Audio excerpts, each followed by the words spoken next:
जीवन में इंतजार नहीं, कोशिश कीजिए, क्योंकि इंतजार करने वाले तो केवल उतना प्राप्त करते हैं जितना कोशिश करने वाले छोड़ देते हैं। लहरों के डर से नौकाएं पार नहीं होती और कोशिश करने वालों की कभी हार नहीं होती। नमस्कार प्यारे बच्चों, साथियों।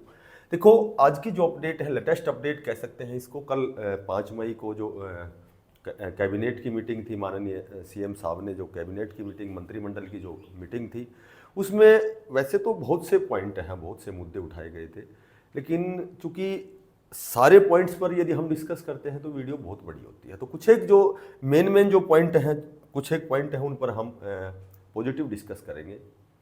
सबसे पहले तो हम बात करें कि जो अग्निवीर के जवान हैं, लगभग 2023 के बाद से अप्रोक्सीमेटली 7,000 जवान जो अग्निवीर में कार्यरत हैं, तो उनको बहुत अच्छा तोहफा दिया गया है। कल की जो मीटिंग थी, सबसे पहले तो उनको जो आरक्षण है वो 10% की बजाय 20% कर दिया गया है। ठीक है। सी और डी की जितनी भी भर्तियां हैं, उनमें उनकी जो एज है वो उनको 3 साल का बेनिफिट दिया गया है। साथ ही यदि बात करें कि कोई भी अग्निवीर का जवान यदि शहीद होता है तो उसके परिजनों को सहायता राशि के रूप में 1 करोड़ रुपए दिए जाएंगे। 5 लाख तक का ऋण उनको बिना ब्याज दिया जाएगा। तो इस तरह के बहुत से बेनिफिट उनको दिए गए हैं। ठीक है। तो दूसरा, साथ ही बात करें नई आबकारी जो नीति है, उस नीति के तहत जितने भी शराब के ठेके हैं, जितने भी स्टेट या नेशनल हाईवे हैं, उनके पास जो लगे हुए ठेके उनको हटाया जाएगा। ठीक है। साथ ही जितने भी शैक्षणिक संस्थान हैं, बस स्टैंड है या धार्मिक स्थल है, उसके साथ भी जो शराब की दुकानें हैं उनकी दूरी पहले 75 मीटर थी, अब 150 मीटर कर दी गई है। और जो फिलहाल जो वित्त वर्ष में जो 2025-26 में जो राजस्व का जो लक्ष्य है वो लगभग 14,064 के लगभग करोड़ रुपए का जो राजस्व लक्ष्य निर्धारित किया गया है।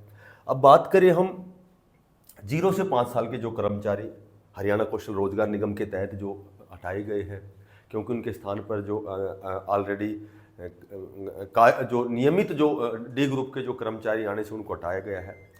तो लगभग तो पहले तो जो समस्या थी कि वे कर्मचारियों को एक्सटेंड नहीं किया गया था, उनका कार्यकाल नहीं बढ़ाया गया था।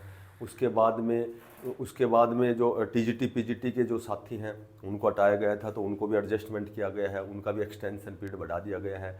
और मैक्सिमम विभाग में भी हम बात करें तो कार्य जो भी अवधि है वो बढ़ाई गई है। अब बात करें 0 से 5 साल के कर्मचारी, बहुत से ऐसे डिपार्टमेंट है, इरिगेशन डिपार्टमेंट है, पीडब्ल्यूडी है, सिंचाई विभाग है, यहाँ भी बहुत से कर्मचारियों को हटाया गया है, क्योंकि वहाँ डी ग्रुप के जो कर्मचारी हैं उनके आने के बाद।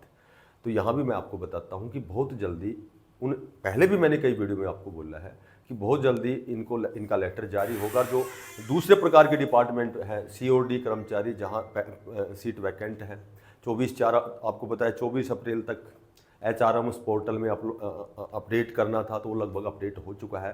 कितनी सैंक्शन पोस्ट हैं, कितनी वैकेंट पोस्ट हैं, कितनी फील्ड पोस्ट हैं, तो वहाँ जितने भी पद रिक्त हैं वहाँ इन कर्मचारियों को बहुत जल्दी शीघ्र इनको वहाँ एडजस्टमेंट किया जाएगा, वहाँ उनको ज्वाइनिंग करवाया जाएगा। आज की यही अपडेट थी और फिर मिलते हैं किसी नई अपडेट के साथ। सभी साथियों से निवेदन है, चैनल को सब्सक्राइब करना, ज़्यादा से ज़्यादा इसको शेयर करना। फिर मिलते हैं किसी नई अपडेट के साथ, तब तक के लिए बेस्ट ऑफ लक। धन्यवाद। राम राम।